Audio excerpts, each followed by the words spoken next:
presented by Abhishek Yadav Present. Singing by Roshan Yadav.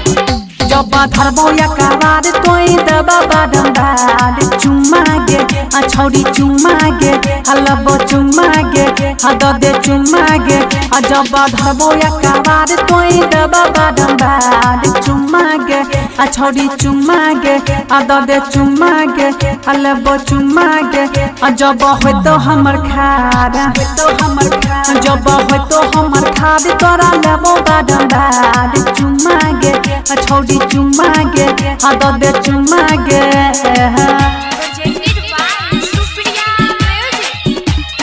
Supriya Music. DJ Govind Bihar. Abhishek Yadav Present Marwa Packer. Govind Bihar. वो तो हमर खाद ऊपर के चीजा रागर बहुगे छौरी उधार जे लेबो देबो पैसा नहीं कौड़ी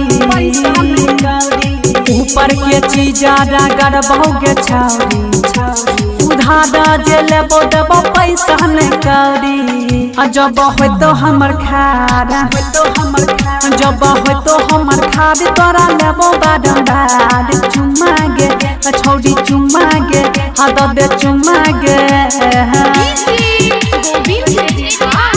Supriya Govind Bihar. Abhishek Yadav Present Marwa Packer. Roshna लाल के बजई बहुगे गाना जहितो जा भीतरी तकर भागे नाना